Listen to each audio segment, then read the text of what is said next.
आज हम पंच पीर में से रामदेव जी के बारे में चर्चा करेंगे। रामदेव जी का जन्म उड़ू कश्मीर शिव तहसील बाड़मेर में हुआ। भाद्रपद शुक्ल द्वितीया को 1352 ईस्वी में। उनके परिवार में अगर अपन बात करें तो उनके पिताजी का नाम अजमल तंवर, माताजी का नाम मीणा दे, पत्नी का नाम निहाल दे, भाई का नाम विरम देव जिसे बलराम का अवतार भी कहा जाता है। उनकी दो बहनें सुगना और वलांछा है। उनकी धर्म बहन जो मेघवाल जाति से हैं जिनका नाम डालीबाई है। उनके गुरु जो है वो बालीनाथ है जिनकी समाधि मसूरिया जोधपुर में है। उनके घोड़े का नाम लीला। अगर उपनाम देखें इनके तो उपनाम में इनको पीरों का पीर भी कहा जाता है, रामसा पीर भी कहा जाता है, कृष्णा अवतार भी कहा जाता है और सांप्रदायिक सद्भावना के देवता और सबसे ज़्यादा इम्पोर्टेंट रूणेचारी धणी, रूणेचारा धणी।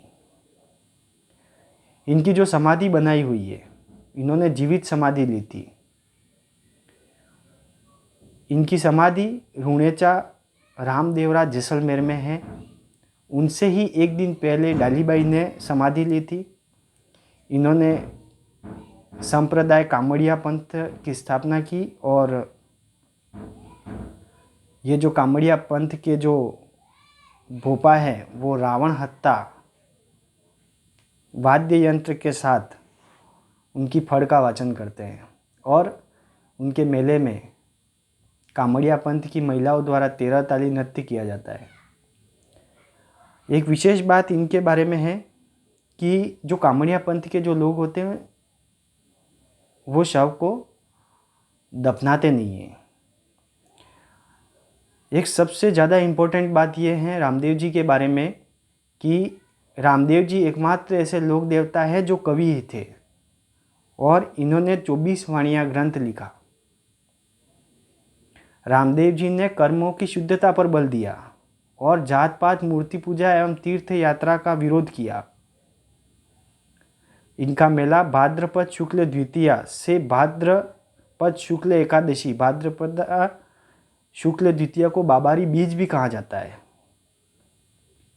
इनके मंदिर रूणेचा पोकरण जैसलमेर में है। दूसरा जिसे राजस्थान का मिनी देवरा कहते हैं खुड़ियास अजमेर में है। छोटा रामदेवरा गुजरात में है। सुरता खेड़ा चित्तौड़ में है और मसूरिया जोधपुर में जहाँ गुरु बालीनाथ की समाधि है वहाँ पर भी इनका मंदिर है। अगर अपन इनके द्वारा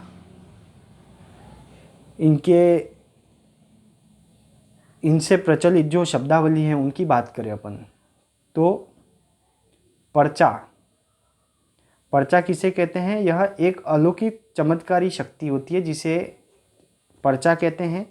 नेजा रामदेव जी की पंचरंगी ध्वजा को कहते हैं। रामदेव जी के प्रतीक को पगलिया कहते हैं। रामदेव जी के भगत को जातरू कहते हैं। थान या देवरा रामदेव जी के मंदिर को कहते हैं। जम्मा या नम्मा रात्रि जागरण को कहते हैं। रिखिया मेघवाल जाति के भक्तों को कहा जाता है।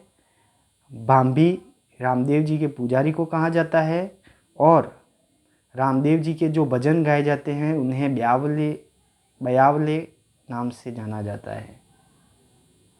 दोस्तों, आज हमने रामदेव जी के बारे में पढ़ा। इसमें मोस्ट इम्पोर्टेंट बात आपको जो याद रखनी है वो है कि इनके पिताजी का नाम, माताजी का नाम, घोड़े का नाम मेघवाल जाति की बहन डालीबाई कामड़िया पंथ से बिलोंग करते हैं। रूणेचारा धणी हैं ये और इन्होंने खास बात कर्मों की शुद्धता पर बल दिया। मेला उनका भाद्रपद शुक्ल एकादशी से बढ़ता है, भाद्रपद शुक्ल द्वितीया से एकादशी तक बढ़ता है। और जो शब्दावली है पर्चा अलौकिक शक्ति, नेजा रामदेव जी की पंचरंगी ध्वजा, पगलिया रामदेव जी का प्रतीक, जातू रामदेव जी के भक्त, थान रामदेव जी के मंदिर, जम्मा नम्मा रात्रि जागरण, ढिकिया मेघवाल जाति के भक्त और बयावले रामदेव जी के भजन। 24 वाणियाँ ग्रंथ किसने लिखा? बाबा रामदेव जी ने। घोड़ा है, लीला, गुरु बालीनाथ। इन सब बातों का विशेष ध्यान रखना है।